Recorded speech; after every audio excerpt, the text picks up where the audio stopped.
এটা আপনি খুব ভালো বলেছেন। হয়তো এটা আসলে যদি আলোচনা করি সেটা ধারণাই হবে, কারণ সবকিছু যে বাস্তব আমরা জানবো না। আপনার মনে যেমন প্রশ্ন আসছে, সাধারণ মানুষের মধ্যেও কিন্তু একই রকম বেশ কিছু প্রশ্ন আসছে। বিশেষ করে আমরা বিডিআর বিদ্রোহ নিয়ে কিন্তু অনেক কিছু শুনেছি এই সরকারের পতনের আগ পর্যন্ত, বিভিন্ন সময় আসছে।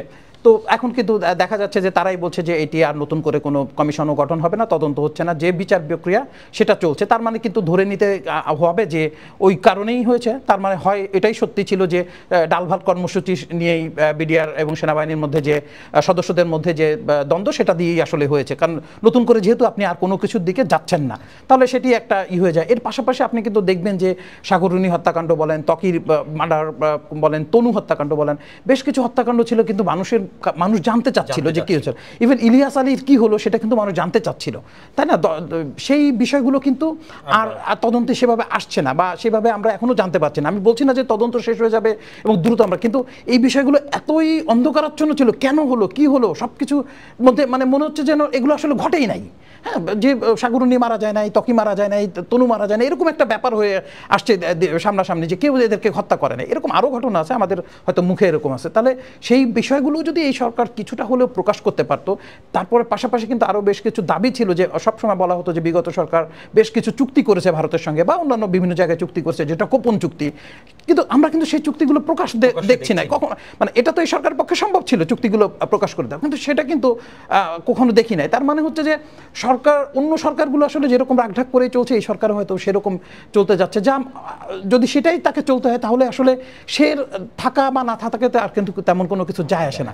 আমার মনে হয় যে সরকারের এই যে নির্বাচনের একটা হঠাৎ করে তারিখ ঘোষণা, যেটা আমরা সকালবেলা পর্যন্ত জানি না, তিনি সাধারণত আমরা জানি যে যারা ভাষণ দেন তারা সন্ধ্যার দিকে ভাষণ দেন, এবং 15 তারিখে একটা ভাষণ দেন বিজয় দিবসের শুভেচ্ছা জানিয়ে। তো 16 তারিখে হয়তো চমক দেওয়ার জন্য, বিজয় দিবসের আনন্দটাকে হয়তো আরও বাড়িয়ে দেওয়ার জন্য সেটা হতে পারে, অথবা কোনো কারণ থাকতে পারে যে সকালবেলা কেনই একটা দিতে হলো আর কি, জাতির উদ্দেশ্যে ভাষণ দিতে হলো। তো সব কিছু মিলে আমার মনে হয়েছে যে আপনি যেটা বলছেন যে অনেক ধারণা, অনেক কিছু এখন তৈরি হবে যে কেন এত তাড়াহুড়ো হলো। কিছুদিন আগেও সবাই বলতেছে নির্বাচন আমার কাজ না, বা আমাদের মূল কাজ সংস্কার। তো সেই কাজটা আসলে কতটুকু গেল, কতটুকু এগুলো কেউ কিন্তু কিছু এখনো পর্যন্ত জানতে পারতেছে না।